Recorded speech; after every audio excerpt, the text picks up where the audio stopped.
হ্যাঁ বন্ধুরা, আমি অঙ্কুশ। অদ্ভুতের তৃতীয় পর্বে সবাইকে স্বাগত। ভূতের কথা হচ্ছে আর আমার জামাইবাবুর কথা আসবে না, তা কি হয়? তার আবার অভিজ্ঞতাগুলো খুব অদ্ভুত। জামাইবাবু বলে সে নাকি কোনো জায়গায় কোনো অশুভ কিছু ঘটে থাকলে বা কোনো অশরীরী থাকলে সেই প্রেতাত্মাটাকে দেখতে পায় বা কখনো কখনো অনুভব করতেও পারে। বিশ্বাস হচ্ছে না তো? মনে হচ্ছে ছোট বলে আমাকে যা পারছে তাই টুপি পরিয়ে দিয়ে যাচ্ছে। আমার ভূত সম্পর্কে আকর্ষণটা তার জানা, তাই বানিয়ে মুখরোচক গল্প বলে। এই যেমন আমাদের বাড়ির ছাদে একদিন আমি, দিদি আর আমার জামাইবাবু উঠেছিলাম। আমাদের দোতলাটা ফাঁকাই থাকে সাধারণত। আত্মীয় স্বজন আসলে তখন তাদের জন্য থাকার ব্যবস্থা করা হয়, তাই একতলা থেকে তিনতলার সিঁড়িটা একদমই শুনশান থাকে। সিঁড়ি দিয়ে জামাইবাবু আগে আগে উঠছিল। হঠাৎ তিনতলায় ওঠার আগেই চাতালটায় থমকে দাঁড়িয়ে পড়ল আর বলল, তোরা উঠে যা, তারপর আমি উঠছি। ছাদে গিয়ে জিজ্ঞাসা করলাম, কি হলো জামাইবাবু? তো জামাইবাবু বলল, এখন কিছু বলবো না, বললে ভয় পেয়ে যাবি, যা বলার পরে বলবো। জোর করতে বলল, তোদের আশেপাশে কোনো মসজিদ আছে? বললাম, হ্যাঁ, দুটো বাড়ির পরেই তো। কেন? না, তখন যখন উঠেছিলি ওই চাতালে একজন টুপি পরা দাড়িওয়ালা লোক দাঁড়িয়েছিল।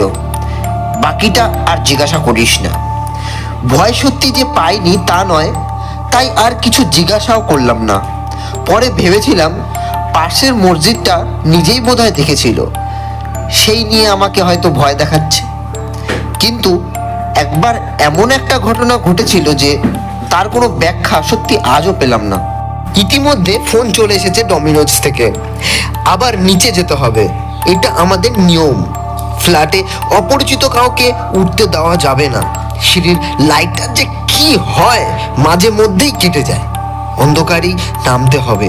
যাই হোক, যেটা বলছিলাম, আমি একবার আমার দিদি জামাইবাবুর সাথে পিসি বাড়ি গিয়েছিলাম হুগলি জেলার কোন্নগরে। সেখানে গঙ্গার পাশে অনেক পুরাতন রাজবাড়ি আছে। সেগুলো দেখার পর ফিরে এলাম বাড়িতে। পিসির রান্নার হাত অসাধারণ। রাতে সেই মহাভোজ কবজি ডুবিয়ে খাওয়া চলছে। এমন সময় হঠাৎ জামাইবাবু পিসিকে ডেকে বলে, আচ্ছা, তোমাদের বাড়ির আশেপাশে কোনো বিধবা মহিলা একটা ছোট্ট বাচ্চাকে নিয়ে থাকে বা থাকতো কি? পিসি অবাক হয়ে জিজ্ঞাসা করে, কেন বলো তো? সে বলে, না এমনি, বলেই আবার খেতে শুরু করে। পিসি আর সেই মুহূর্তে কিছু জিজ্ঞাসা করতে পারে না, তবে খটকা থেকেই যায়। না জানি রাস্তায় ধরে কেউ কোনো কিছু বলেছে কিনা।